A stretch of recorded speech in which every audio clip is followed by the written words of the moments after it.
en tout cas dans le business, l'open data, c'est un peu la clé de voûte de l'innovation. C'est la première fois dans le monde de l'intelligence artificielle, depuis que je bosse, que j'utilise des outils que je ne comprends pas. Après, voilà, on ne va pas se cacher, ça permet aussi c'est notre travail. Si c'était tout simple et tout était accessible facilement, je pense qu'on n'existerait pas non plus. Bonjour Thibaut. Bonjour Delphine. C'est un plaisir de te recevoir sur la chaîne YouTube d'Alpacity. On va parler immobilier, data, d'intelligence artificielle bien sûr et de plein d'autres choses. Avant ça, est-ce que tu pourrais te présenter et un petit peu nous raconter ton parcours et ce qui t'a amené à tes activités d'aujourd'hui? Et bien sûr. Alors je m'appelle Thibaut Clément. Donc Thibaut le prénom, Clément le nom de famille. Je préfère parce que c'est depuis l'école que important de préciser. Exactement. J'ai 36 ans. J'ai un background donc ingénieur en computer science et data. Je suis arrivé à Genève en 2019. Avant ça, je travaillais pas mal, notamment en Asie, 5 ans, donc 2 ans à Hanoï au Vietnam, 3 ans à Singapour. J'ai commencé donc dans le monde de l'immobilier. Donc à Singapour pour une start-up où plus ou moins on gérait un portail immobilier. Okay. Et c'est comme ça que de fil en aiguille, en fait, je me suis retrouvé à cofonder et aujourd'hui être CEO de Popetit. Donc on développe un logiciel de prospection pour les professionnels immobiliers, donc en Suisse. Aujourd'hui, ça représente 2 bureaux, un sur Genève et un Zurich, et 200 clients aujourd'hui qui nous font confiance. Pourquoi la Suisse d'ailleurs? C'était un petit peu par le hasard de la vie ou... Oui, le hasard, c'est comme l'entrepreneuriat, souvent c'est un enchaînement en quelque sorte d'événements qui arrivent. Là, en gros, pour la faire courte, donc Singapour, j'étais CEO, donc responsable technologique pour une start-up qui était dans le monde de l'immobilier aussi. Les 2 cofondateurs, en fait, étaient un Français et un Suisse. Et un Français qui a vécu et travaillé en Suisse. Okay. Voilà, ça s'est pas passé comme prévu dans le sens où on brûlait du cash et il n'y avait pas de revenus, on n'arrivait plus à lever des fonds. Donc, est arrivé le moment où tu dois prendre des décisions. Donc, c'était soit est-ce qu'on continue avec l'équipe pendant 3 mois et puis on arrête tout, ou est-ce qu'on réduit un petit peu la voilure, donc on se sépare de la majorité de l'équipe, puis on essaie de reconstruire quelque chose avec ce qui nous reste. Donc, faire un pivot en quelque sorte. Et donc, on est resté un stagiaire, moi CTO et le CEO. Et via les connexions en fait de mon CEO en Suisse, on a commencé à travailler avec des boîtes de l'immobilier sur des projets en Suisse. C'est comme ça qu'on a commencé à identifier potentiellement des problèmes sur lesquels la donnée, et notamment Popetit, pouvait en quelque sorte trouver des solutions. Donc on a créé une spin-off. Et c'est comme ça que j'ai débarqué en Suisse, qu'on commençait à avoir certains clients pour lancer le business et puis faire ce qui est devenu Popetit aujourd'hui. Donc ça, c'était il y a combien de temps? C'était 2019. Donc j'arrive en 2019 à Genève. Ok, donc et à l'époque, comment a réagi le marché de l'immobilier suisse, qu'on imagine un peu traditionnel, mais peut-être c'est un cliché qu'on a en tête? Je pense que c'est comme tous les marchés, il y en a des traditionnels, il y en a des ouverts, des early adopters, il y a un petit peu de tout. Nous, on est arrivé avec une problématique spécifique, c'est-à-dire que quand je discutais pas mal avec les professionnels immobiliers, donc soit des architectes, des promoteurs, des développeurs, il y avait toujours un petit peu cette même musique qui revenait, que c'est compliqué aujourd'hui en Suisse de trouver des terrains qui sont intéressants pour faire des projets de développement immobilier. Et quand on regardait en fait comment les gens le faisaient, disons que les plus digitaux, ils ouvraient Google Maps en version satellite et puis ils scrollaient en quelque sorte. Donc la donnée, elle est là, elle est très fragmentée parce que notamment il y en a au niveau communal, cantonal et fédéral, etc.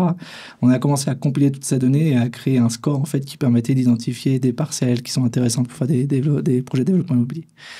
Donc voilà, on a commencé à vendre cette solution, puis après on a beaucoup grandi pour devenir un logiciel vraiment SaaS B2B pour faire de la prospection au sens large dans le monde de l'immobilier en Suisse.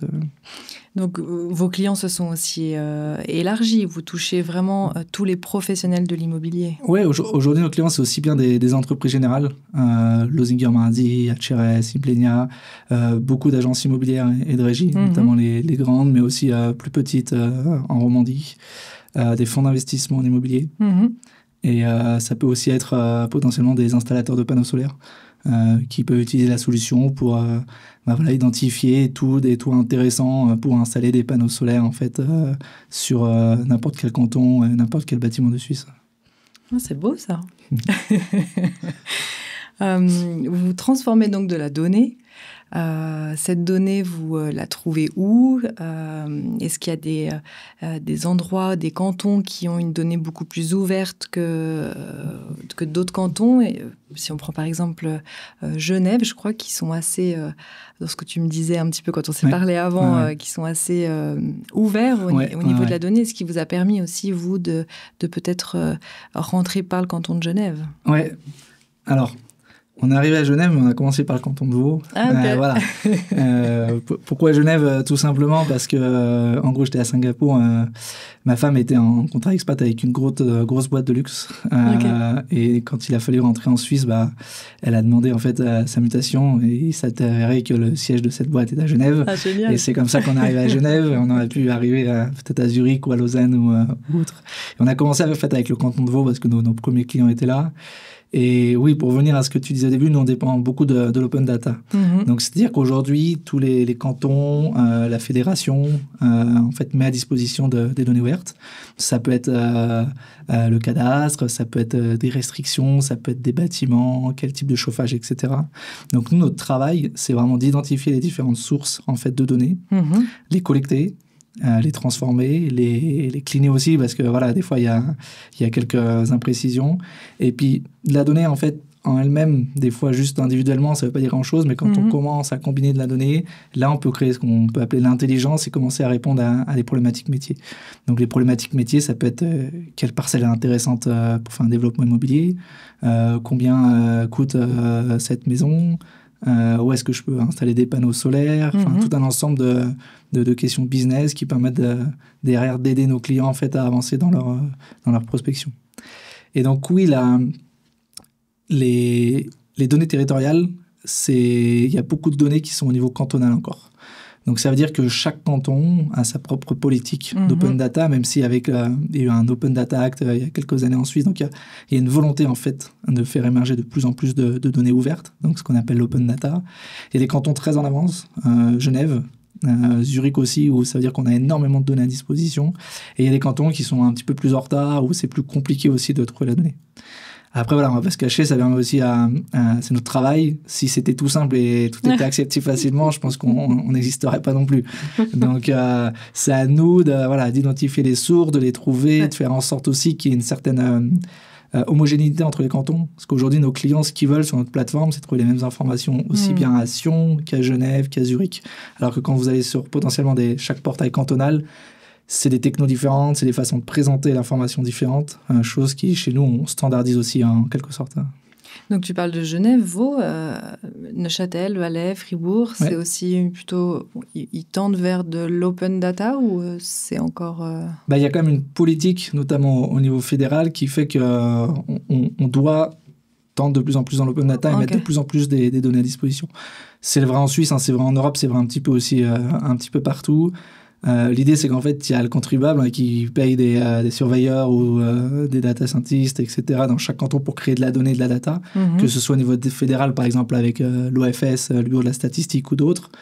Et l'idée, c'est plutôt que la data, elle dorme en quelque sorte sur des serveurs, qu'elle est utilisée par 2-3 administrations et peut-être 4 universitaires, de la mettre à disposition justement de tout le monde pour potentiellement créer de l'innovation comme on le fait chez Popetit ou répondre à des questions. Donc, parce qu'aujourd'hui, en tout cas dans notre business, l'open data, c'est un peu la clé de voûte de l'innovation. Donc, plus on met à disposition de la donnée, plus il y a des nouveaux business qui peuvent se créer et plus on peut répondre facilement en fait à des nouvelles problématiques. On parlait aussi de le fait de travailler en fait quotidiennement avec ces données, c'est aussi un savoir-faire que vous développez et aussi du coup un écosystème. Peut-être que tu as pas un message à faire passer, mais en tout cas, je trouvais intéressant d'expliquer pourquoi c'est important d'ouvrir ces données pour continuer d'avoir des compétences dans ce domaine-là. Oui, notamment en Suisse. Pourquoi c'est important en fait, c'est que ce qu'on ne se rend pas compte aussi avec l'open data, c'est que de toute façon, tout le monde va tendre vers l'open data. Donc, chaque canton va tendre vers l'open data, chaque pays va tendre vers l'open data. Parce que de plus en plus, on le voit aussi avec les besoins de créer des bases de données d'entraînement, il faut mettre à disposition de la donnée.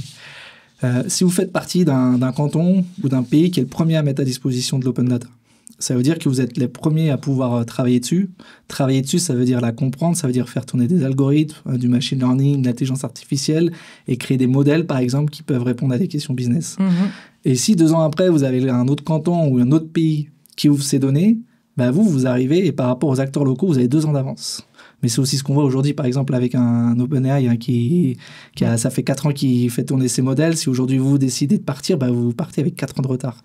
Donc, le fait d'être les premiers à mettre à disposition de vos entreprises, de vos entrepreneurs en fait, de l'open data, ça permet au marché local de prendre de l'avance en fait, sur les autres cantons, sur les autres pays, sur la concurrence. Alors que si vous êtes les derniers en bout de chaîne et dire bah, nous aussi on va sortir l'open data, c'est très bien et ça amène de la transparence.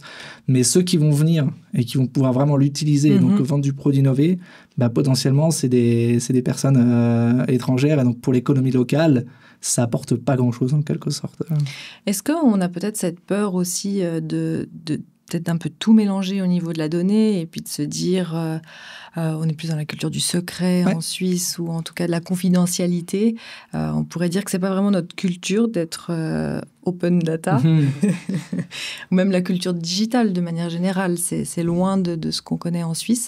Est-ce que ça, tu penses que ça y participe dans peut-être ce temps qu'on met à ouvrir les données Alors, peut-être, après je ne parlerai pas pour les décideurs parce que je pense qu'aussi ils ont eux-mêmes en fait des problématiques à apporter, mais c'est vrai que l'idée c'est de trouver le curseur aussi quand on parle d'open data, ça ne veut pas dire vraiment de mettre tout à disposition, par exemple tout ce qui est données personnelles, il y a plein de gens, même moi le premier, ce serait hyper intéressant d'entraîner des modèles, de faire sortir des choses, mais il faut toujours trouver le bon curseur en fait avec effectivement la protection de la propriété privée, faire en sorte que les individus, notamment nos données qui sont sensibles, que ce soit des données de santé ou des données de localisation, soient protégées, et aussi de mettre à disposition en fait de la donnée qui permet de créer des nouveaux business. Le cadastre, savoir où sont les sols pollués, savoir quelle est la hauteur des bâtiments, quels sont les chauffages, des choses comme ça. On peut considérer que c'est pas de la donnée aujourd'hui qui est sensible. Donc tout dépend d'où on met le curseur en quelque sorte. Après, est-ce que effectivement des fois il y a une question aussi qui est juste plus technique et technologique, c'est-à-dire que mettre à disposition de la donnée aussi, ça veut dire la mettre à disposition sur un serveur qui doit être quand même minimum sécurisé, etc. Ça a un coût. Donc potentiellement, c'est ça aussi des fois qui peut freiner en fait la mise à disposition de ces choses-là. C'est soit un frein technologique, soit un frein plus politique, parce que quelqu'un freine ou ne veut pas. Puis après, ça peut être aussi un frein, tout simplement, la donnée n'existe pas. Parce qu'on ne l'a pas récoltée, ou d'une façon qui fait qu'on ne peut pas le réutiliser. Enfin, il y a plein de problématiques qui font en sorte qu'aujourd'hui, il y a des données qui ne sont pas disponibles en open data ou non. Alors vous, est-ce que vous utilisez... Enfin, je sais qu'on peut aussi acheter de la donnée, qu'il y a des... comment on appelle ça, des organismes qui vendent de la donnée, et notamment certains comme La Poste, en Suisse. Grosse base de données, notamment sur tout ce qui est les noms de propriétaires ou des choses comme ça. Exactement. Ça, c'est quelque chose, il me semble, que vous ne faites pas. Alors, nous, aujourd'hui, on crée de la donnée, on collecte de la donnée, on crée de la donnée nous-mêmes, par exemple, des images satellites, des choses comme ça, qu'on peut revendre justement via API à d'autres, certains organismes qui en ont besoin. Nous, aujourd'hui, on s'appuie essentiellement sur des données qu'on récolte par nous-mêmes en open data, qu'on crée par nous-mêmes. Okay. Mais effectivement, nous, on n'est pas amené à acheter de la donnée. Après, c'est toujours ouvert. En fait, c'est toujours la même chose. Il y a des données. C'est presque bête d'acheter de la donnée que vous pouvez récupérer par vous-même. Notamment parce que c'est de l'open data. Donc, vous n'allez pas acheter une donnée qui est ouverte. Par contre, il y a des données. Je peux prendre l'exemple de quelque chose qui s'appelle le Swiss Real Estate Data Pool. C'est-à-dire qu'il y a un ensemble de banques. Il y a notamment UBS. Enfin, Crédit Suisse, mais vu Crédit Suisse, il y a UBS, en gros, Microbank et une autre banque cantonale qui mettent à disposition en fait un dataset des transactions immobilières. Donc anonymisé aussi, parce que le but, c'est pas de savoir exactement qui a vendu, mais c'est une base de données qui est intéressante, notamment pour entraîner des modèles pour faire de l'évaluation immobilière. Cette donnée, elle n'est pas récupérable autrement. Je veux dire, c'est pas de la donnée qui est disponible sur Internet, c'est pas de la donnée qui est en open data, c'est pas de la donnée que vous pouvez scraper. Donc là, potentiellement, ça peut être de la donnée qui est intéressante en fait à acheter. Si c'est de la donnée de qualité, c'est de la donnée que vous pouvez pas récupérer autre part.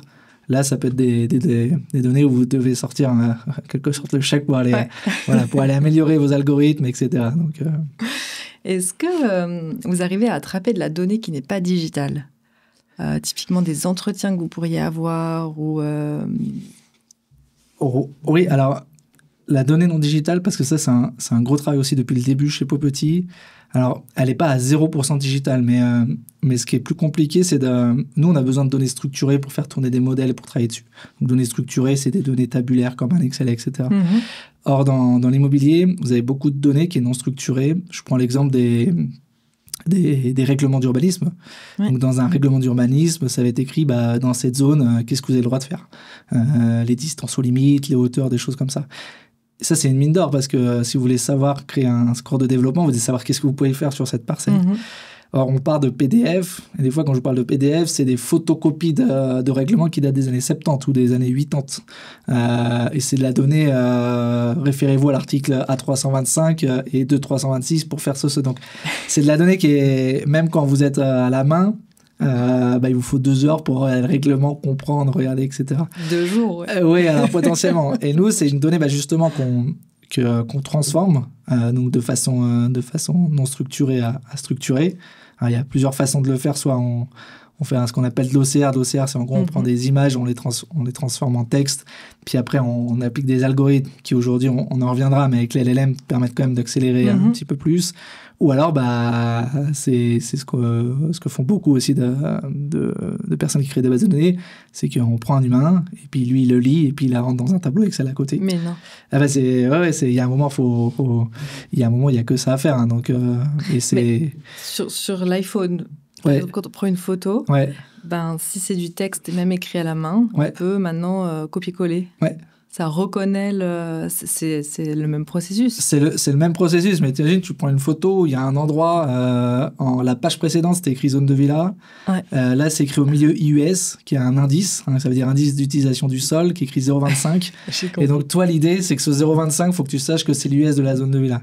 Alors, c'est bien, tu arrives à transformer ça en texte, mais ensuite, que tu arrives à extraire la donnée de ce texte, parce qu'en fait, il y a 90% du texte, tu t'en fiches.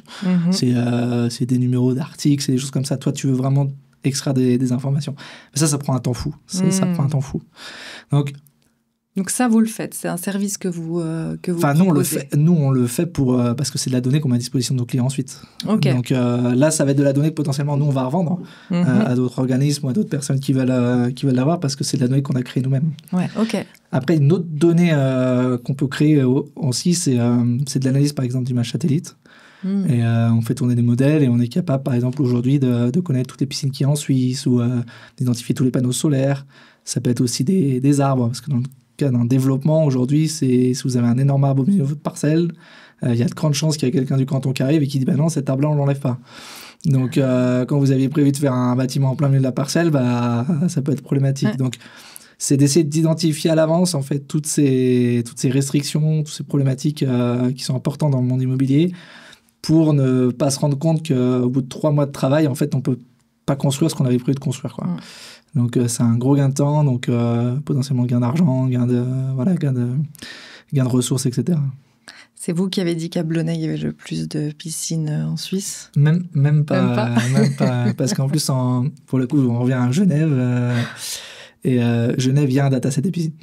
Donc, ils ont déjà fait. Donc, c'est l'un des cantons où potentiellement, vous pouvez le télécharger en open data et voir, en fait, et faire des statistiques sur les piscines. Okay. Chose qu'il n'y a pas dans beaucoup de cantons aujourd'hui. De toute façon, on ne peut plus maintenant faire un Velux ou autre sans être... Je pense que non, c'est fini. Hein. Je sais qu'en France, ils avaient travaillé donc, notamment avec Google pour faire la même chose, détecter les piscines. Et parce que une piscine, comme en Suisse, vous la déclarez potentiellement, donc ça veut dire une taxe à payer, etc. Et c'est plus possible aujourd'hui. Il y a des images, il y a des satellites qui prennent des photos tous les jours, qui sont en très bonne qualité, qui sont aujourd'hui disponibles. Les images satellites prises par la Suisse, elles sont en open data, donc on peut les réutiliser et faire du travail dessus, donc sans avoir à payer ces images. Donc oui, non, c'est faire des choses dans son jardin. Aujourd'hui, c'est plus comme c'est plus comme il y a 30 ans où s'il y avait une grande palissade, personne ne voit. C'est plus possible. Tu peux plus dire, c'est pas moi. J'avais envie d'aller sur l'intelligence artificielle et un petit peu les impacts que ces nouvelles technologies ont eu. Donc, tu as parlé des OCR. Effectivement, ça aide beaucoup. Peut-être avant de parler des impacts sur les services de Popetit, est-ce que tu peux en quelques mots bien expliquer, tu l'as dit en intro, mais la plateforme, comment elle fonctionne, comment on s'inscrit, vraiment, en quelques phrases, le pitch de Popetit. Donc déjà, on fait du B2B, donc on vend que les entreprises. On a un logiciel SaaS, donc ça veut dire qu'on vend des licences annuelles, donc qui sont basées sur un nombre d'utilisateurs et de volume, par exemple, d'estimation que vous voulez faire. Donc à partir du moment où vous signez un contrat en quelques minutes, vous avez accès via votre web browser en fait à notre application, que ce soit sur votre smartphone, mais plus utilisé aujourd'hui quand même en desktop. Ça vous permet de potentiellement l'utiliser pour faire un rapport d'estimation. Donc si vous êtes un courtier, vous avez un propriétaire qui vient vous voir, qui veut vous donner un mandat de vente, donc vous pouvez utiliser Popetit pour faire un dossier d'estimation et de permettre de créer en fait, faire un avis de valeur en fait pour savoir combien vaut le bien.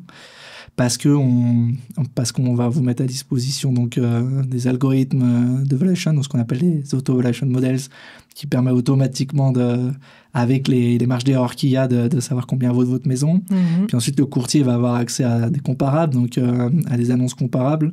Il va voir est-ce qu'il y a du bruit, il va voir... potentiellement, est-ce qu'il y a un potentiel de développement sur cette parcelle? Parce que des fois, en fait, c'est pas la maison, elle vaut rien, mais c'est le terrain parce qu'on peut on peut faire 3 immeubles. Et on va lui mettre à disposition tout un ensemble de données qui va lui permettre en une vingtaine de minutes, en quelque sorte, lui-même de se faire son calcul et son avis de valeur, de générer un rapport et d'aller le présenter, en fait, à son client.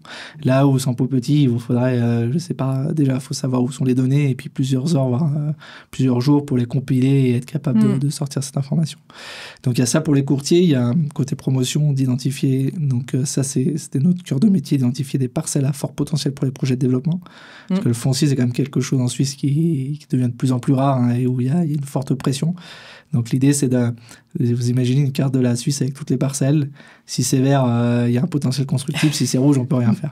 Voilà. Et les endroits, il y a beaucoup de rouge. Il y a de moins en moins, voilà. Il y a de moins en moins de vert. Donc voilà. Et quand il y a du vert, c'est qu'il y a une raison. Quand c'est trop vert, c'est pas normal. C'est soit qu'il y a un héritage qui se passe mal ou qu'il y a un propriétaire qui ne veut pas qu'on lui gâche la vue, en quelque sorte. Donc, ou alors, il y a des zones qui ne seront jamais constructibles. Enfin, en tout cas, elles sont vertes. Du coup, réservées. Nous, elles sont rouges. Donc, elles sont rouges. Ah oui, chez nous, les forêts, c'est rouge. Tu dis vert, c'est quand c'est possible de construire, mais qu'il y a un empêchement. Enfin, non, c'est ce que je dis, c'est que quand une parcelle est trop verte, ça veut dire qu'elle a un très fort potentiel de... Tout le monde est au courant que cette parcelle, c'est une pépite. Il y a une vue sur le lac, elle fait 1000 mètres, on pourrait faire 18 logements. Mais le propriétaire, c'est le propriétaire de derrière. Et lui, il n'a pas envie qu'on lui gâche sa vue. Non. Ou à l'inverse, il y a un problème d'héritage. Ça fait 10 ans qu'ils sont toujours pas mis d'accord. Donc voilà, les parcelles, on va dire, trop intéressantes. Tout le monde est au courant dans la région. C'est juste que c'est pas possible. Mais là où Popetit est intéressant, c'est justement d'identifier en fait des potentiels de développement où si vous passez devant en scooter, en voiture, vous voyez une villa, etc. Vous voyez pas qu'en fait potentiellement ici on pourrait construire 400 mètres carrés. Donc ça veut dire aujourd'hui en fait faire un remembrement puis en plus de la villa rajouter 2 autres villas ou faire des petits logements collectifs ou des choses comme ça. Donc c'est là où Popetit amène une force et la machine elle est capable d'analyser des millions de données en quelques minutes. Et donc, ça permet d'avoir une cartographie du territoire et d'identifier en fait où est-ce qu'il y a du potentiel ou non. Là où vous, potentiellement, vous ne voyez rien en fait. Je me posais la question du B2B. Je comprends tout à fait, mais c'est vrai qu'en tant qu'individu, je crois que ça existe peut-être, mais en fait, on est hyper curieux de savoir combien vaut... si on est propriétaire, combien vaut notre maison ou notre appartement. Ça, on ne peut pas le faire chez Popetit ou on peut le faire pour l'instant, non. Voilà. Après, je pense qu'il y a des entrepreneurs qui nous écoutent, il y a toujours les problèmes de B2B, B2C, pricing, comment on vend. Voilà. Le B2C, c'est un autre... c'est tout un autre monde parce que... En B2B, vous pouvez envoyer des emails, téléphoner, faire une démo, signer un contrat. B2C, vous devez devenir une machine marketing. Parce que même si vous avez le plus beau Popetit, c'est le plus beau logiciel du monde, ça permet de connaître tout sur votre parcelle. Personne n'est au courant que ça existe, donc personne ne va venir en quelque sorte. Donc c'est presque un autre business aussi que le B2B. Et il y a le côté aussi où nous, on travaille aujourd'hui qu'avec professionnels immobiliers pour plusieurs raisons, mais notamment parce qu'on a quand même des données qui sont très métiers. Et par exemple, je te parle d'IUS, je te parle de CUS, de COS, de coefficients. Et l'idée, en fait, c'est que quand tu fais du B2C, faut vulgariser énormément, notamment dans le monde de l'immobilier, parce que il y a plein de termes qui sont très techniques, et si vous n'êtes pas du monde de l'immobilier, c'est comme compliqué à les comprendre. Donc ça veut dire aussi beaucoup plus vulgariser ce qu'on dit, beaucoup plus vulgariser ce qu'on fait. Et puis bon, l'immobilier, c'est quand même un sujet sérieux avec la planification des choses pour plusieurs années. On n'a pas envie que ce soit des solutions qui tombent dans les mauvaises mains non plus. C'est pour ça qu'aujourd'hui, on travaille vraiment qu'avec les professionnels de l'immobilier. Ok. Non, c'est un positionnement très très clair, mais en fait ça a attiré ma curiosité. Je me disais tiens, c'est cool. Ouais. Juste pour info. Du coup, oui, les impacts de l'IA. Vous êtes une plateforme, donc vous faites du software. On a parlé ensemble de vibe coding. Peut-être on peut dire quelques mots sur qu'est-ce que le vibe coding et aussi comment ça a transformé dans tes équipes le quotidien cet accès du code. Non, mais alors, nous on vient du monde de la data, donc du l'IA, on en fait depuis très longtemps. Personnellement, j'ai commencé ma carrière en fait chez Alstom, c'était il y a 12 ans, et on faisait en fait un logiciel de maintenance prédictive pour tout ce qui est transformers et circuit breaker qui sont dans la nature. Okay. Donc pour ceux qui ne savent pas, les transformers ou les circuit breakers dans la nature, ça reste 60 ans. C'est des trucs, et ça reste dehors sous la pluie, etc. Et aujourd'hui, tu te dis, mais c'est pas possible, des trucs électroniques qui restent 60 ans dehors, c'est fou. Et donc l'idée, en fait, vous faites de la maintenance prédictive. L'idée, c'est que plutôt que tous les 2 ans, il y ait quelqu'un qui se déplace et qui fasse un check, en fait, juste en faisant remonter de l'information, on est capable de prédire si oui ou non il faut aller faire une maintenance ou non. Ça, c'était il y a 12 ans. On faisait du machine learning à une époque où le mot machine learning et intelligence artificielle n'était pas encore, on va dire, aussi connu qu'aujourd'hui. Et donc, nous, on a continué à utiliser ça dans Popetit pour plein de choses. Le score de développement, c'est l'intelligence artificielle. Alors, c'est une autre famille d'intelligence artificielle qui s'appelle le système expert. On l'utilise beaucoup pour faire la classification aussi. Donc, on récupère toutes les mises à l'enquête, les permis de construire, et on va classifier est-ce que c'est un développement, est-ce que c'est une piscine, est-ce que c'est autre chose pour les transactions, les choses comme ça. Okay. Donc, on l'utilise depuis souvent. Mais là, effectivement, depuis quelques mois, il y a un gros changement. C'est-à-dire qu'avant, on l'utilisait sur nos données pour répondre à des questions métiers. Et aujourd'hui, on l'utilise dans nos équipes. C'est-à-dire que nous-mêmes, on utilise l'IA pour développer notre application. Et ça, c'est nouveau, en fait. Avant, c'était nous qui créions des choses avec l'IA. Maintenant, c'est nous qui utilisons des choses créées avec l'IA, justement, pour développer. Et on en parlait la dernière fois. Alors, tu parles de vibe coding. Moi, j'aime bien ce terme, mais je sais que certains de mes pairs, notamment côté computer science, c'est très, très négatif comme terme. Okay. Mais je pense qu'il faut pas le prendre comme tel. Mais oui, l'idée du vibe coding, c'est qu'aujourd'hui, nous, on est en train de refaire notre application. Et je pense qu'il y a 80% du code qui est généré par l'IA. Avec, c'est comme toute technologie, faut faire attention. Il y a des barrières et c'est toujours la même chose. Aujourd'hui, si tu es un software développeur expérimenté et que tu vas utiliser l'IA pour faire du vibe coding, ça va bien se passer. Si tu n'as jamais fait de code de ta vie et que tu utilises l'IA pour faire du code, ça va mal se passer. C'est comme si moi, aujourd'hui, j'utilise ChatGPT pour aller me défendre auprès d'un tribunal, je suis sûr que ça va mal se passer. Ça va mal vivre, ça. Voilà. Mais si un avocat l'utilise un petit peu dans son travail de tous les jours pour l'aider à gagner du temps, je pense que ça va bien se passer. Et là, vraiment, depuis que je suis dans le développement informatique, des fois, je confonds développement informatique et immobilier, mais dans le développement informatique, il y a vraiment un chiffre qui est en train de se passer aujourd'hui. C'est-à-dire que je pense qu'aujourd'hui, on peut gagner quasiment un facteur x5 sur la création de nouvelles fonctionnalités, notamment pour le développement informatique. Si on prend un exemple, aujourd'hui, quand tu fais un logiciel, souvent, tu as une équipe de développeurs donc, qui vont faire du code. Et tu as ce qu'on appelle un responsable produit ou un product owner qui, lui, en fait, va récupérer les données du client, va les transformer en une fonctionnalité, va créer des requirements pour dire qu'est-ce qu'on doit faire dans cette feature. Il va les donner aux développeurs, si tu veux, pour les coder. Avant, je pense que suivant les équipes, tu as un responsable produit pour 4 à peut-être 8 développeurs. Et je trouve qu'aujourd'hui, on est en train de shifter, c'est-à-dire qu'on a un responsable produit pour un développeur. Et peut-être que demain, on a même 2 responsables produits pour un développeur. Parce que la création aujourd'hui du code, notamment assisté par l'IA, fait gagner énormément de temps en termes de développement. Donc nous, ça se traduit comment ? On a moins de développeurs, alors qu'on fait plus de choses. Notamment, on a aussi coupé, on avait quelques développeurs à l'étranger en externe, aujourd'hui qu'on a coupé, parce qu'on a plus besoin. En fait, moi, ça me prenait plus de temps si tu veux, à récupérer la donnée métier, créer les tickets. Donc, ce qu'on appelle les tickets, c'est mettre les requirements. Je l'envoie. On me renvoie la feature. Enfin, elle est faite assez... Il y a 2 raisons, parce que j'ai mal expliqué, parce qu'il a mal compris. Ouais. Donc, en fait, on n'a que la moitié. Donc, ça fait des allers-retours pendant 2-3 semaines. Moi, aujourd'hui, je prends ce qui s'appelle Cloud Code. Je tape même pas requirement. Je le fais en une demi-journée. C'est exactement ce que je voulais, voire mieux, parce qu'en fait, la proposition est plus loin. Donc, ça permet c'est hyper créatif, parce que ça permet de créer des features beaucoup plus vite et surtout d'expérimenter beaucoup plus vite. Parce que quand vous devez expliquer à quelqu'un, vous y perdez. Là, c'est vous, avec ce que vous aviez imaginé, que vous êtes en train de coder, etc. Si vous voyez tout de suite arriver, ça permet de décupler, en fait, la création de valeur, en fait, dans vos produits, quoi. Puis on n'a pas que des bonnes idées, en fait. Non, c'est vrai. Ce qui est bien aussi avec ça, c'est que des fois, ils vous remettent dans le droit chemin et en mode, mais tu crois... voilà. C'est nul, là.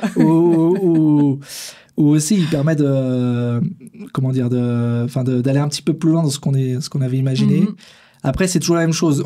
Nous, en termes de software, on fait, je vais pas dire du standard, mais on n'est pas Apple, on n'est pas en train de créer, si tu veux, un nouveau design. On est, en termes de design, on a un produit quand même très ergonomique que nos clients aiment beaucoup, mais on essaie de justement coller au standard pour faire en sorte que les gens, ils ont l'habitude, ce qu'ils utilisent, ont l'habitude. Ouais. Et ces outils sont très très forts là-dessus, parce qu'ils ont été entraînés sur des standards, sur des choses qui existent. Et donc ça vous permet en fait de faire la même chose. C'est pareil en termes de design. Aujourd'hui, ce qu'on appelle les UX designers, ça vous permet de remplacer ça juste plutôt que de faire passer d'abord. Donc vous êtes produit, vous envoyez vos UX designers, il vous fait les designs, ensuite vous faites le ticket, vous l'envoyez aux développeurs. Bah là maintenant vous pouvez faire tout vous-même d'un coup en quelque sorte. C'est fou. Et ça c'est assez, c'est fou. Je pense que c'est un petit peu le mot où c'est la première fois dans le monde de l'intelligence artificielle depuis que je bosse que j'utilise des outils que je comprends pas à 100% comment ça fonctionne derrière. Et même si on se dit que c'est que de la statistique, c'est que des modèles, on est quand même assez émerveillé par rapport à ce qu'on va sortir. On se disait, mais non, le code qu'on fait, c'est impossible, c'est trop compliqué, etc. Et là, quand vous voyez ces nouveaux outils en fait, qui vous sortent du code presque... Enfin, c'est pas parfait, mais c'est quand même très, très proche de la perfection. Vous êtes assez émerveillé. Donc, C'est marrant parce que toi, tu es vraiment un ingénieur, hein, mais tu es CIO depuis de nombreuses années. Comment ça influence les deux? Parce que tu remets aussi les mains dans le cambouis, entre guillemets, quand tu vas coder, en fait. C'est très... c'est remettre les mains dans le cambouis, on pourrait dire ça comme ça. C'est trop ça. Et heureusement, parce que sinon, je redonnerais mon rôle de CEO. Mais non, c'est... Mais déjà, à l'origine, donc, moi, effectivement, je suis ingénieur et quand je travaillais donc, notamment au Vietnam, Singapour, j'ai toujours en fait géré des équipes soit data, soit développement web. Moi, j'ai jamais voulu en fait devenir entrepreneur. C'est bien un petit peu tombé dessus, on va dire. Et pour la faire un petit peu courte, c'est quand je t'expliquais à Singapour, on s'est retrouvés à 3. Et puis, on fait un nouveau projet qui est très tech, très data. Donc, le CEO a l'intelligence de dire, en fait, moi, je repars dans mes anciens métiers, etc. Et puis, Thibaut, du coup, tu vas devenir CEO. Ouais, okay. Voilà. Ça veut dire que moi, je suis quand même ingénieur à l'origine. Ça veut dire que pitcher pour aller chercher de l'argent, vendre un produit, c'est pas dans ma nature à l'origine, sauf qu'au début, vous êtes tout seul. Donc, faut tout faire. Donc, ça, je pense que c'est le cas de beaucoup aussi d'ingénieurs qui entreprennent. On se fait violence, hein, mais moi, je pense que c'est important quand vous êtes ingénieur de faire l'effort de se faire violence pour aller voir les clients, leur expliquer, essayer de vendre, etc. Et à l'inverse, quand vous venez plus d'un côté commercial, comme tu dis, mettre les points dans le cambouis et comprendre un minimum la technique. Sinon, vous avancerez pas. C'est pas possible. Donc, je suis parti là-dessus. On a fait des sales, on fait des pitchs, etc. Et quand je reviens, comme tu dis, les mains dans le cambouis, moi, j'ai l'impression de créer. Hein, je suis quand même un ingénieur, donc ça me fait du bien. Et donc, avec ces nouveaux outils, c'est trop bien parce qu'en fait, aujourd'hui, quand vous êtes CEO, c'est quand même beaucoup discuter avec les clients. Vous êtes très côté produit, comprendre ce qu'a besoin l'industrie, etc. Et là, maintenant, aujourd'hui, moi-même, en quelques heures, je peux déjà tester la chose, en fait, et le montrer. Alors, ça va être un MVP, ça va pas être un produit fini, mais ça permet d'aller très, très vite. Ouais. Et même d'être répondre très, très vite à nos clients, plutôt que passer par, comme je dis, d'abord, on discute avec l'UX designer, ensuite avec les développeurs. C'est pas exactement ce que vous voulez, c'était pas ce que voulaient les clients, donc ça, on y arrivait quand même. Hein, mais ce que je veux dire, c'est qu'aujourd'hui, ça permet le temps. Et si vous avez une vision produit-métier et une vision, et vous avez une capacité un petit peu développée, je pense que la période d'aujourd'hui, elle est juste magique. Ce qui veut dire que ça redessine aussi, coder, développer devient accessible à toutes et tous. Entre guillemets, j'entends. Ouais, non, c'est... Mais ce qui veut dire qu'il y a plus de concurrence. Imaginons, cette nuit, il y a deux ingénieurs qui montent la même plateforme que Popetit, ça peut arriver. Du coup, ce qui est important, et il me semble que ce sont vos clients, la confiance, la communauté et tout ce qui va autour. En fait, les plateformes sont plus tellement... important, je sais pas trop comment exprimer cette idée-là, mais ça se décale vers... Ouais, je pense que je te rejoins. Et ce que tu veux dire aussi là-dessus, c'est ce shift, il fait en sorte qu'en fait, aujourd'hui, c'est beaucoup plus facile et beaucoup plus simple et beaucoup plus rapide de créer et de mettre en production des nouvelles fonctionnalités. L'époque des startups, on voyait où vous codiez, vous créez un produit pendant 2 ans, vous le peaufinez, qui est super beau, qui est magique, et vous le sortez.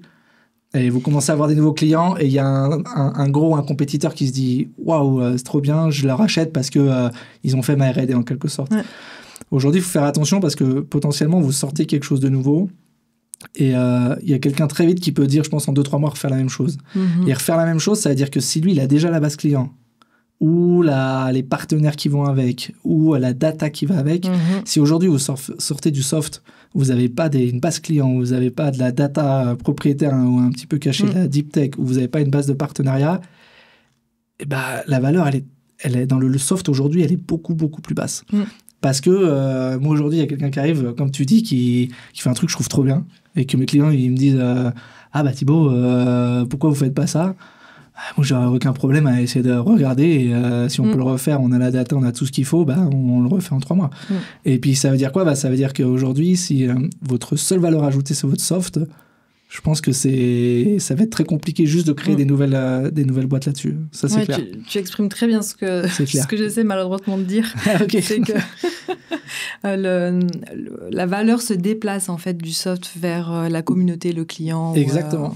Ou tout autre. Mais c'est vrai aussi, je pense, pour ceux qui viennent d'une formation d'ingénieur. Moi, je dis aujourd'hui aux data engineers chez Popetit, aux développeurs, si tout ce que vous savez faire, c'est créer du code, je veux dire, aujourd'hui, vous êtes face à cette vague qui arrive, vous allez vous perdre, en fait.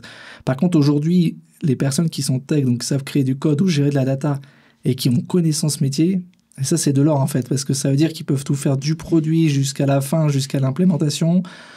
Comme tu dis, tout le monde peut faire du code aujourd'hui, mais nous, on le voit notamment en termes de sécurité, il a tendance c'est vite un peu n'importe quoi. Donc, si vous avez la capacité technique pour être capable de reprendre la main sur le LLM et faire en sorte, là, il faut que ça s'arrête et il y a des problèmes, etc.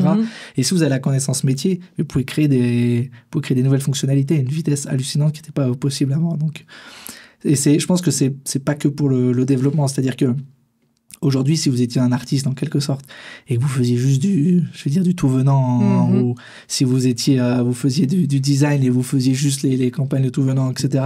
Attention, il y a la génération d'images qui arrive, il y a tous ces outils. Par contre, si vous aviez votre touche, si en fait vous créez quelque chose qui est d'unique, vous n'avez pas à vous inquiéter parce que de toute façon, les LLM, ils font que recopier ce qu'ils ont déjà vu. Donc, je pense qu'il va y avoir un fossé entre ceux qui sont très bons et qui sont vraiment créatifs et qui créent quelque chose d'unique, et peut-être le 80% qui était juste en train de suivre et de faire ce que faisait tout le monde. Et là, ces métiers-là, c'est avec les LLM, soit vous faites encore 10 fois plus que ce que vous faisiez avant, et soit potentiellement vous êtes à risque en fait de se faire remplacer par ces nouvelles choses. Tu fais aussi le recrutement encore chez Popetit, ou tu as un service On le fait, ouais. Il y a toujours, ça va dépendre si c'est côté sales ou etc. Mais souvent, moi, maintenant, je m'occupe plus d'un culture check en quelque sorte. C'est-à-dire que c'est un sales, je vais pas être le mieux placé pour aller voir les compétences, on va dire plus techniques, les soft skills, etc. Par contre, l'idée, c'est qu'il y a une culture chez Popetit, on a une façon de travailler, etc. Et de faire en sorte que les nouveaux qui viennent, ils puissent s'épanouir en fait dans cette culture. Mais du coup, est-ce que ton regard, ou le regard en tout cas de ceux qui recrutent, a changé par rapport justement à ce que vous cherchez chez quelqu'un ? Tu parlais de créativité. Ouais. Est-ce que s'il y a un ingénieur qui arrive, qui est super fort mais qui dit « moi, l'IA, j'aime pas ça ». Alors, j'ai pas été confondé. Encore. Mais t'as raison. Non, parce que je pense que justement, ce que nous amène aussi les LLM et l'IA, c'est je pense qu'aujourd'hui, les skills techniques sont toujours très importants, mais il y a encore plus une importance sur tout ce qu'on dit les soft skills, quoi. C'est-à-dire la compréhension, la curiosité, être capable de comprendre, de comprendre ce que le client. Et surtout, il y a une chose qu'on ne sait pas faire aujourd'hui là, c'est poser les bonnes questions. Donc, quand vous créez un produit, c'est vraiment parce que quand vous êtes face à un client, il va vous dire j'ai un problème. Et moi aussi, quand j'ai un problème, c'est la même chose. On a énormément de mal à expliquer quel est le problème. Et des fois, en fait, vous êtes en train de dire c'est ça le problème, mais le problème, il n'est pas là. En fait, il est en amont, il est en aval. En fait, c'est quelque chose de complètement différent. Comme potentiellement votre client, il n'a pas une vision technologique. Des fois, il y en a qui me disent mais attends, vous faites pas ça, c'est super facile à faire. Regarde, alors que non, techniquement, c'est hyper compliqué. Et il y a d'autres choses ils ont l'impression que c'est très très compliqué. On va dire technologique, qu'il faudrait des fois on sort des features, ils ont l'impression que ça fait 2 ans qu'on travaille dessus, alors qu'en fait potentiellement non, c'est pas très compliqué. Et ça, comment on y arrive, c'est en posant les bonnes questions, d'essayer d'identifier d'identifier le problème, de le découper, etc. Et donc tous ces skills là, je peux faire entrer l'empathie, la communication, etc. Parce que pour que quelqu'un vous parle aussi, il faut donner envie à ce qu'il vous parle. Voilà, en quelque sorte. Donc tous ces skills aujourd'hui sont, je pense, hyper importants. Là où certains skills effectivement techniques, comme tu dis, le développeur qui parle à personne, qui tout ce qu'il fait c'est faire du beau code très vite, une diva. Je vois plus. Oui, une diva. Je vois plus exactement. Je vois plus l'intérêt aujourd'hui. Enfin, oui, c'est très fort, etc. Mais aujourd'hui, on a des outils qui font en sorte que les soft skills sont, je pense, de plus en plus importants, quoi. Comment tu imagines un peu, vous avez des jeunes apprentis qui sont encore à l'école dans l'équipe? On a des stagiaires, on a notamment Raed, un stagiaire de l'EPFL là, actuellement. On a toujours, alors plus on en avait aussi côté commercial, côté marketing, mais on a quasiment toujours côté tech, 1 ou 2 stagiaires. Qui, pour le cas de celui-là, les stages notamment, pour moi je trouve que c'est une très bonne chose pour une pré-embauche. Parce que du coup quand vous avez un stage de 6 mois vous arrivez à voir s'il fit dans son rôle, à le former aussi, parce qu'en fait même si on fait de la data, il y a des choses à comprendre, des données métiers, etc. Et c'est un recrutement beaucoup moins risqué et puis beaucoup moins cher en quelque sorte. Donc si vous avez bien réussi au début, prendre le bon stagiaire, c'est bon, ça devient un employé après. Alors que quand vous recrutez directement un employé et vous vous rendez compte qu'au bout de 3 mois, ça ne fit pas, c'est 3 mois de perdu, beaucoup d'argent de perdu, etc. Vous dites, du coup, en fait, on va le garder, et puis ça dure 1 an, 2 ans, et puis voilà. On a fait ça, on continue. Et puis donc, plus des stagiaires qu'aujourd'hui que des apprentis, notamment dans les rôles qu'on a, c'est plus pour des stagiaires que des apprentis chez Povetti. Et ils ont quelle relation avec l'IA? Parce que je me dis toujours, les seniors, ceux qui ont de l'expérience, ce que tu disais, toi tu codes, c'est un monstre plaisir, parce que en fait, derrière tu peux vérifier, t'as une expérience tout simplement.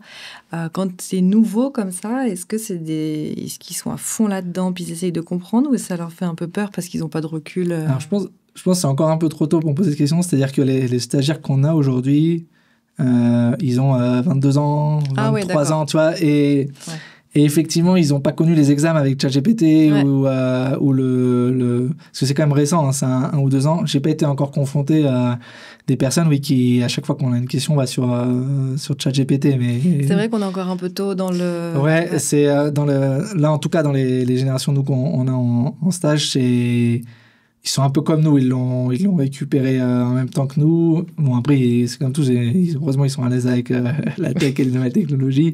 Mais non, là-dessus, pour l'instant, je vois pas de changement par rapport à notre mentalité. Mais je pense qu'effectivement, ça va venir parce qu'il y a un rapport à la connaissance qui est en train, je pense, de changer énormément. Et encore une fois, peut-être qu'effectivement, les skills aujourd'hui intéressant, c'est plus besoin d'être une encyclopédie, je veux dire, même si vous avez une bonne mémoire aujourd'hui, c'est bien, mais vous avez à portée de portable en fait toute l'information potentiellement. Mais c'est là où je vois encore notamment avec j'ai des petits frères et sœurs, j'ai des enfants aujourd'hui, je me dis c'est comment faire en sorte qu'ils s'ennuient un petit peu pour garder ce côté créatif Et puis, je dirais, c'est tout ce côté soft skill, de savoir parler, s'exprimer, comprendre, l'empathie, tout ce qu'une machine aujourd'hui a plus de mal à faire. Donc, ça a peut-être une autre façon d'éduquer ça peut être les mêmes priorités, en quelque sorte. On doit changer, on doit s'adapter. Ouais. C'est cool, c'est bien, c'est intéressant aussi comme période. Je veux dire, écoute, c'est une belle époque. Voilà, je veux dire, au moins il y a des nouvelles choses, c'est intéressant, on s'ennuie pas. Alors après, même nous qui sommes dans la tech, on s'y perd, ça va trop vite. Ouais. Mais il faut juste accepter un moment de pas pouvoir prendre tous les trucs qui viennent, de tout tester et de faire comme on peut, quoi. Et puis voilà, de rester curieux. T'apportes encore, est-ce que ton regard par rapport au diplôme a changé aussi? Est-ce que les autodidactes dans le monde de la tech? Ouais, toujours. Moi, de toute façon, je pars d'un principe que, moi, au bout de 5 ans, je regarde beaucoup moins le diplôme de 5 ans d'expérience. Parce que moi, les gens, notamment, je ne suis pas confronté, mais quand tu as 50 ans et que tu te présentes encore avec ton diplôme, c'est que tu n'as pas fait grand-chose, je pense, tout simplement. Hein. Quand on est encore à, en quelque sorte, avoir des crédits sur ton diplôme, c'est vraiment, ça a été compliqué pour toi ces 20 dernières années. Donc, c'est simple, en fait, le diplôme pour les juniors, tu sais par rapport au diplôme, potentiellement, comment il réfléchit, est-ce qu'il a une tête bien faite, tu sais qu'il est passé des étapes. Donc ça, intellectuellement, ça te permet d'avoir une sélection par rapport au diplôme. Après, là, ce que ça te dit pas, et c'est ce que je reparle de ce culture check en quelque sorte. Et moi, je trouve que j'essaye maintenant j'aimerais refaire de plus en plus des entretiens en physique. Parce que je me rends compte que c'est hyper intéressant, t'as le body language, des choses comme ça. Des fois, en visio, il y a des gens qui sont très à l'aise. Et après, tu vas les rencontrer dans un café, tu te rends compte que ils sont perdus, quoi, en quelque sorte. Et ça, ces skills-là, c'est pas Alors, tu sais qu'il y a des diplômes qui sont plus à l'aise. Quand tu vas sortir d'une école hôtelière commerciale, théoriquement, ils ont été en fait confrontés au public ou des choses comme ça. Donc, c'est différent. Mais tous ces soft skills, c'est plus ce que je vais regarder aujourd'hui que tu as du mal à voir dans le diplôme, en quelque sorte. Ouais, c'est intéressant. Je te pose ces questions pour voir un petit peu dans quel monde, en fait, on va aller évoluer. Et puis, toujours bien regarder ce qui se fait sur le terrain. Ouais. Bref. Après, on n'est pas rendu à faire 100 recrutements par an non plus. Donc, non, mais c'est quand même... Voilà, ça fait partie de... Et puis, tu sais, quand on parlait de l'entrepreneuriat, c'est ça aussi, c'est que quand je te parle de faire violence, c'est que tu apprends à vendre, tu apprends à pitcher, mais tu apprends aussi à recruter. Et recruter, c'est très compliqué. Hein. C'est très compliqué parce qu'en plus, c'est l'une des plus grosses erreurs que tu peux faire. Si tu veux, alors, tout le monde te dit le hire slow, fire fast, ok, mais à moins de s'appeler Elon Musk et d'être un peu un psychopathe, je veux dire, on est tous en train de recruter super vite parce que t'as fait une levée de fonds, là, il te faut la personne maintenant, pas dans 3 mois, parce que dans 3 mois, c'est trop long. Et puis, quand ça se passe mal, c'est de l'humain. Et potentiellement, humainement, ça va bien, mais techniquement, ça va pas bien. Et c'est pas ciao bye, merci, t'es gentil, tu peux t'en aller. C'est pas possible de virer des gens comme ça. Donc c'est plutôt en vrai, c'est plutôt l'inverse. C'est en hire fast et fire slow. Et voilà, mais c'est une réalité. Et ça, je me suis rendu compte que, et peut-être qu'on en parle pas assez d'entrepreneuriat, c'est là où je pense qu'il faut faire le plus attention, c'est vraiment dans le recrutement. C'est-à-dire parce que quand vous faites un mauvais recrutement, vous le gardez très longtemps et ça peut mettre une mauvaise ambiance, ça peut faire freiner la boîte, etc. Et oui, c'est pas genre un switch, je prends, j'arrête, parce qu'il y a de l'humain qui rentre en compte, il y a plein de choses qui rentrent en compte et c'est vite plus compliqué, quoi. Ouais, complètement. Ouais, t'as raison, faut s'appeler Elon Musk pour pouvoir... Ouais, après, si t'as pas d'empathie et que, voilà, c'est peut-être un skill d'être antipathique, je sais pas. Je pose toujours un petit peu ces mêmes questions en fin d'interview. Est-ce que tu aurais des sources à nous recommander, chaîne YouTube, livres ou toute autre source d'information qu'on peut partager? Ouais, alors je lis plus beaucoup dernièrement. Non, mais, non, on est dans un podcast aussi aujourd'hui. Moi, j'écoute pas mal en ce moment. Ils sont sur YouTube et sur. Ils font plusieurs formats. Il y a Cash Out et Planté. Okay. Et Cash Out, en fait, c'est plus côté France, mais des personnes qui ont fait du Cash Out, qui ont fait vendu leur boîte, IPO, etc. Okay. Et donc qui racontent comment ça s'est passé. C'est toujours bien quand t'es entrepreneur juste de voir un petit peu. Ça te donne l'étincelle. Cool. Et à l'inverse, ça s'appelle Planter. Et Planter, c'est des gens qui ont planté leur boîte. C'est excellent. Avec des histoires qui sont assez, des fois, poignantes et assez dures. Et c'est bien parce que, tu sais, c'est comme, on parle beaucoup de storytelling. Tu sais, au bout de 5 ans d'entrepreneuriat, tu te rends compte que sur LinkedIn, il n'y a que les belles choses qui se passent. Ouais. Et puis qu'en fait, c'est comme sur Instagram, quand tu les croises le matin, ils n'ont pas la même tête. Donc moi, quand je vois des amis, des concurrents, plus des amis, parce que je suis au courant de ce qui se passe, qui passe sur LinkedIn et la réalité, tu sais qu'il y a un monde d'écart.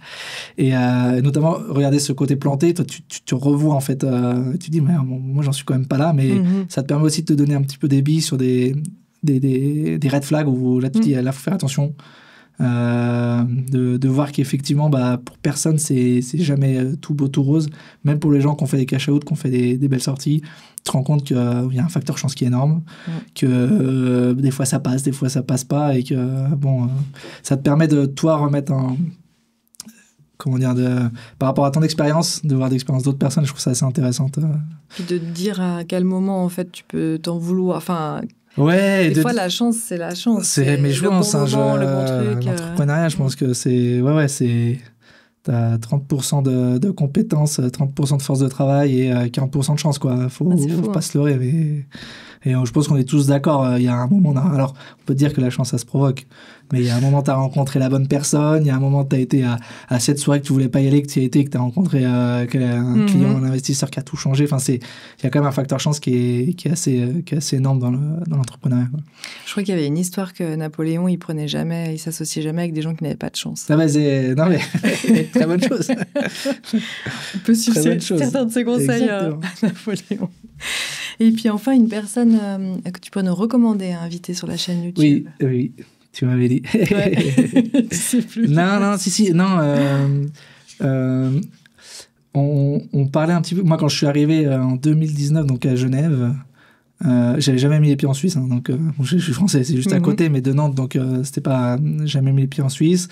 Quand tu as fait une expatriation, si tu veux, au Vietnam avant, où tu as un petit culture choc quand même, Singapour, ça va, on dit que c'est la Suisse de l'Asie, tu vois. Donc c'est facile. Donc la Suisse, c'est pas vraiment une expatriation. Mais il y a quand même comme dans tout pays, tu as une culture qui est quand même différente. Puis tu te rends compte qu'il y a une culture aussi cantonale différente.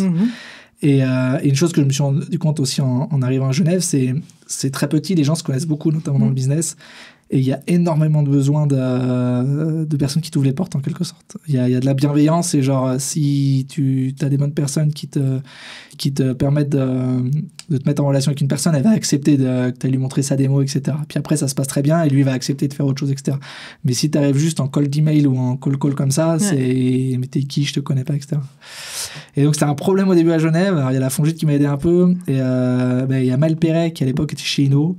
Oui. On a eu un petit deal. Moi, au début, je l'ai aidé sur le côté tech. Maintenant, il n'a plus du tout besoin parce qu'il a un très bon CTO qui s'appelle Max Carrel et qui m'a beaucoup de bienveillance et qui m'a ouvert des portes. Et avec le CTO de l'époque, ils ont sorti une nouvelle boîte en plus qui s'appelle Dineo aujourd'hui. Okay. Donc, multi-entrepreneur. Et pareil, côté digital, machine learning, avec des contrats à long terme. Enfin, d'autres problématiques, mais tout aussi importantes. Donc, Maël Perret, si t'as pas eu Maël Perret, je le connais. C'est bizarre qu'il n'est pas venu ici. Il est dans tous les. C'est vrai, ça. Non, mais dans tous les trucs de Genève là. Etc. Donc voilà. Magnifique. Thibaut, merci infiniment. Et merci à toi. Tout de bon pour Popetit, qu'on suit de près, et à bientôt. Merci, c'est un plaisir.